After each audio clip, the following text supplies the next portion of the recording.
The second common type of secondary structure that we see are beta sheets. Beta sheets are an arrangement of our peptide backbone that forms essentially a zigzag shape, kind of like what we see in our alkanes. So this zigzag occurs because of the tetrahedral geometry of our alpha carbons, combined, of course, with the rigid plane of our peptide bond itself.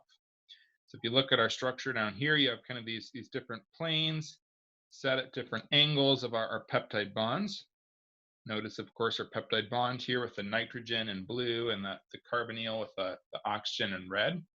So these are placed at angles with our, of course, alpha carbons at these junctions where we'd get those tetrahedral 109.5-degree angles there. Now, as you look at this structure, so you should notice, of course, we are very spread out, right? So that's going to avoid the steric crowding that we typically see. But of course, initially, you don't see any hydrogen bonding between our, or within our beta strand here.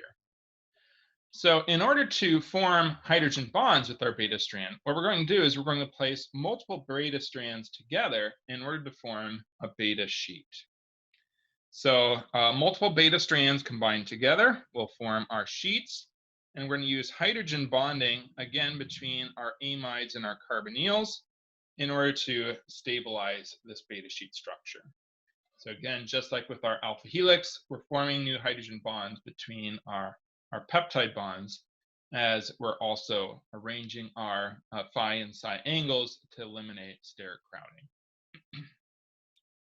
With our beta sheets, we actually have two different common types of beta sheets. We have a parallel sheet where all of our beta strands are oriented in the same direction, and we have anti-parallel sheets where they're going to be oriented in opposite directions. We'll take a closer look at each of those structures. So here's a parallel beta sheet. And notice these are all pointing in the same direction. So we have our arrow here kind of helpfully indicating which direction they're pointing. Of course, when we're talking about direction, referring to the fact that the N-terminus side for all of these is on the left, and the C-terminus side for all of these is on the right. And of course, you can helpfully see that here because we have our blue nitrogens all on the left here, and our red oxygen from our carbonyls all here on the right. Of course, we don't actually have the free amine and the free carboxyl group here because this would be continuing on to more of the protein here. But this is still oriented in the N to C direction. Now, of course, we still have our same kind of alternating arrangement of our bonds themselves to make that kind of zigzag pattern.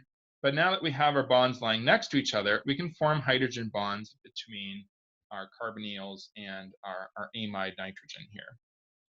So we end up with our carbonyls all pointing in one direction and our amide nitrogen pointing the opposite direction. These actually end up alternating, unlike in our alpha helix, and we can form hydrogen bonds to beta strands sitting on either side of our each individual beta strand. Now, as we're forming those hydrogen bonds, so you can notice our R groups in purple here are going to be pointing above and below our beta strands, right? So this is pointing directly up, so it'd be coming out of the screen towards you. And then we have our R groups also here in dotted lines that are pointing directly away from you. So our R groups are also alternating here between going up and going down.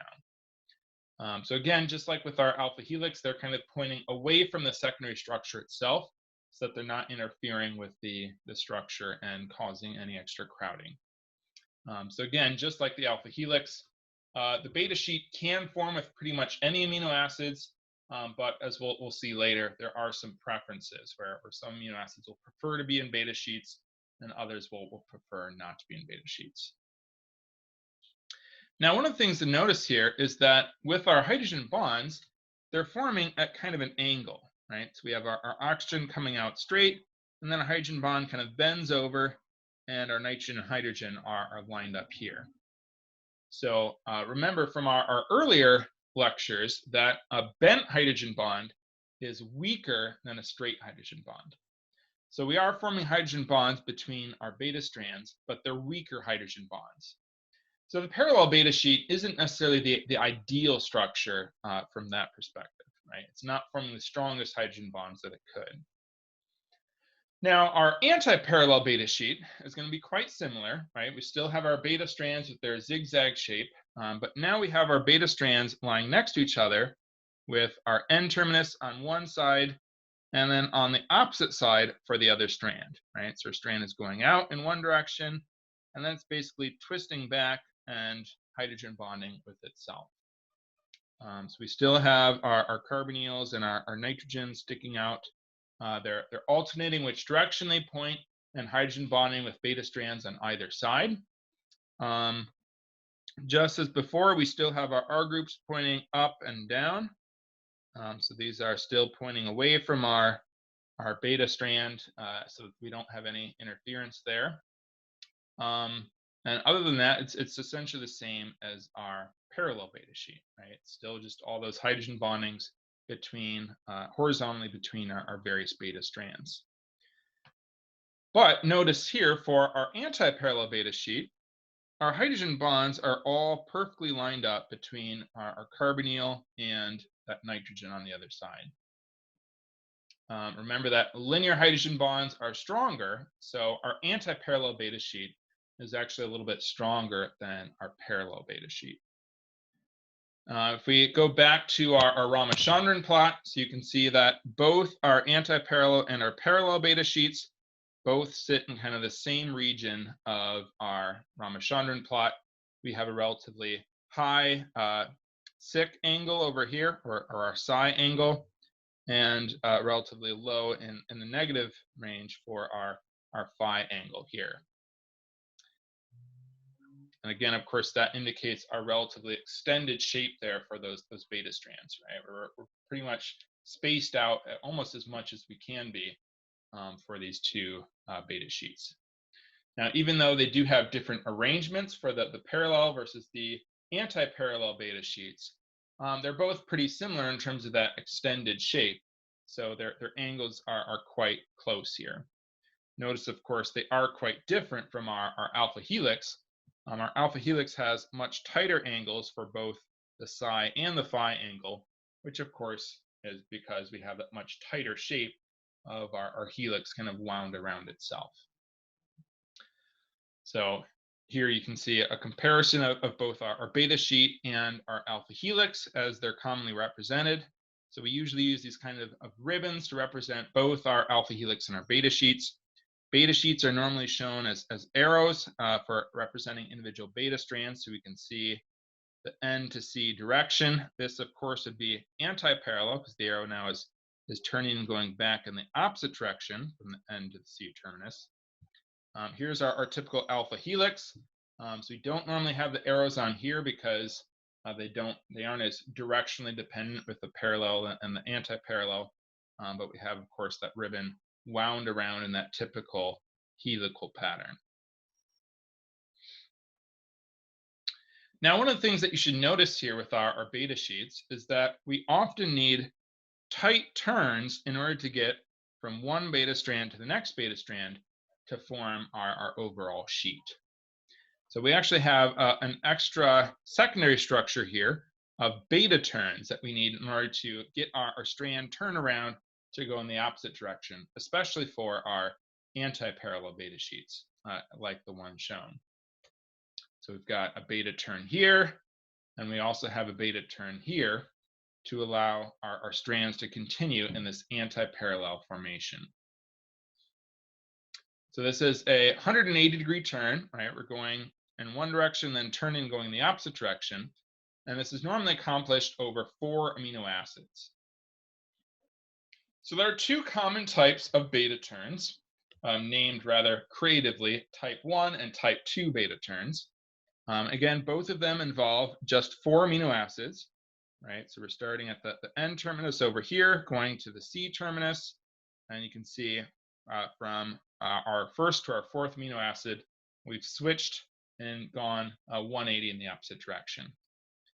We have a key hydrogen bond right here. That's seen in both of our beta turns that holds our amino acids together as we accomplish this tight turn. Now, as you can imagine, right, it gets a little bit tight, especially for our second and third amino acids here, right? There's not a lot of room for these. So we'll tend to see proline and glycine amino acids, which of course before we saw were really bad for structures like our alpha helix, actually become really useful here in our beta turns. So proline, of course, has that kind of restricted structure that actually helps it make this tight angle that we need to complete our turn. Whereas glycine, of course, is very flexible and it can easily fit into the small space as we complete our tight turn in the type 2 beta turns. So our glycine occupies the third position of our type 2 beta turns normally, and our proline occupies the second position of our type 1 beta turns.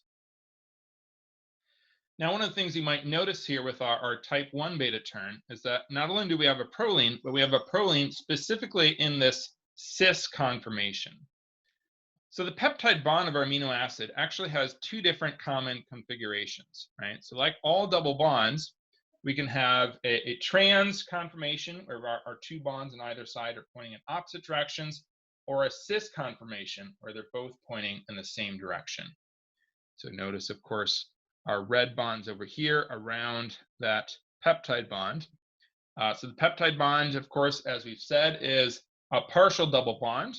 And so it can have these two different, essentially, isomers. Here we have the trans isomer, and here we have the cis isomer on the right. Most of our peptide bonds tend to prefer that trans configuration. So trans, of course, allows for the more extended shape, which of course gives us more room and less steric crowding. So this is going to be preferred for almost all of our amino acids. The exception, as usual, is proline. So for proline, we have roughly 6% occupying the cis configuration, which of course makes our amino acid much more compact and tightly spaced together. And that 6% matches up with the 6% of prolines that are in type 1 beta turns. So our proline actually prefers the cis configuration in our beta turns specifically, right? So again, if we go back to our beta turns, you'll notice we have our cis arrangement right here, helping us to make that tight turn as we complete our 180-degree beta turn here. So it's just a small structural detail that helps, particularly our proline, to act as a good amino acid in making this tight turn. As with our alpha helix, our beta sheet is not strongly dependent on the amino acid sequence. However, we do still see some preferences for different amino acids. So glycine and proline, as with our alpha helix, tend to be problematic in our beta sheets themselves, although as we just saw, they are very valuable in our beta turns, right? So they can be useful in making those turns, but they're not quite so useful in the strands themselves, as again, the rigidity and the flexibility of proline and glycine respectively can cause problems with the regular structure of our beta strands. But again, we can actually measure the propensity of our amino acids and how much they like to exist in an alpha helix or beta sheet. And we can actually make graphs kind of showing how likely is it to be in that particular secondary structure. So here we have for our alpha helix, we've got two different propensity figures here. This is a separate experiment from that earlier experiment that I showed you. And in this one, it actually accounts for exposed alpha helices that are on the outside of the protein versus buried alpha helices that are on the inside. So the propensity actually shifts somewhat based on kind of what the environment around the alpha helix is, in addition to the structure of the alpha helix themselves. And you'll notice again, I mean, it does vary as we typically see. Glycine, of course, is very low as always. So is proline. So this is just like the data that we've shown before. Other amino acids vary significantly. Alanine, of course, is always one of the best. That's right here in teal. on both graphs. And we can look at a similar figure for our beta sheets. And you'll notice we have valine as one of the most common amino acids in our beta sheets. We also have tryptophan here. Notice again, we have differences between exposed and buried beta sheets, just as with our alpha helices. Valine is still popular for both. And then we have, of course, other amino acids that vary as well. Proline, of course, is still quite low. Glycine is pretty low as well, although it's not quite so low in our buried beta sheets. So again, with these sort of graphs and this data, we can start to predict whether a sequence might form a beta sheet or an alpha helix. But it's still a really difficult thing to do, right? If you're trying to do this by hand, it's almost impossible. With computer software, we can get pretty close, but it's still pretty difficult to calculate just because of all the complexities of all these amino acids acting together and the different competing effects there of hydrogen bonding versus the steric crowding, and even charge density like we talked about with alpha helices. So even with a computer software, it can be a difficult problem to solve. So if it's so difficult to predict what our secondary structure will be based on our amino acid sequence, how do we know what secondary structure we actually have? Well, generally, our secondary structure can be determined using a technique called circular dichroism. So circular dichroism relies on polarized light. Now, typically, we're used to talking about linear polarized light, which is over here on the left. So linear polarized light we use when we deal with chiral molecules. And so our chiral molecules interact with that linear polarized light, and they'll rotate it based on the concentration and the identity of our chiral molecule. And we can use that to learn about our molecules. Now, our alpha helix and our beta sheet are also very chiral structures, right? If you think about our alpha helix, right, we have that right-handed helical structure. That indicates a chirality to our helix itself, right? The right-handed and the left-handed helices are different. They're actually mirror images of each other. So they're also going to react to polarized light in a similar way to the way that we use linearly polarized light to analyze our enantiomers. Now, in the case of our alpha helices and our beta sheets, we're going to have to get a little bit more complicated here. So rather than linearly polarized light, we use circularly polarized light. So linearly polarized light, right, it's polarized so that it's oscillating in just one direction, right? You can see it going up and down in this animation over here on the left. With our circularly polarized light, it's polarized such that it's moving around in a circular pattern as it oscillates. So normally light is kind of oscillating in all directions at once. Here it's been kind of filtered down, so it's oscillating only in one direction, but it keeps shifting what direction it's oscillating in. So you get this kind of spiral light. Now, with our circular dichroism, we're going to measure the absorbance of our circularly polarized light, but we're actually going to be looking at this molar absorption difference between left and right circularly polarized light. So when I'm saying left and right there, again, I'm referring to the left-handed and the right-handedness of my circular polarization, similar to the right and left-handed alpha helices. So as I measure the absorbance of my sample, as I'm adding in my circularly polarized light, I end up getting characteristic absorbances based on the shape of my structure. So alpha helices with their right-handed helix versus beta sheets with those extended beta strands will absorb at slightly different wavelengths based on that molar absorption there. And so we'll be able to tell what secondary structure we have just based on the response here.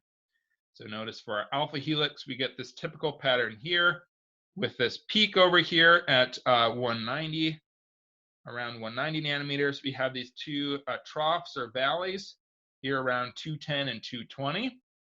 Our beta sheet peaks a little bit later, right? So this peak is closer to 195. And then it has just a single valley right here around 215. So just this small difference in terms of where our peaks and our valleys sit can allow us to tell between our different secondary structures. Now notice we also have random coil on here. So random coil will give a slightly different response in our CD. So we get a valley here around 200 instead of the peak that we saw for the alpha helix and the beta sheet. And we actually get a little bit of a peak here at around 215 instead of the valley that we saw for, again, our alpha helix and our beta sheet. So this CD, or circular dichroism, is one of the most popular and most powerful techniques in order to quickly measure our secondary structure. So again, based on our amino acid sequence, that primary structure, we can start to predict what our secondary structure looks like. But of course, in most cases, we just measure it using CD, and then we can start to understand what that structure looks like at the secondary structure level. Now, again, there is still a whole nother level of structure that we need to consider, right? We form these secondary structures, but these are going to be combining together to make even more complicated tertiary structures. So that's what we'll be looking at next.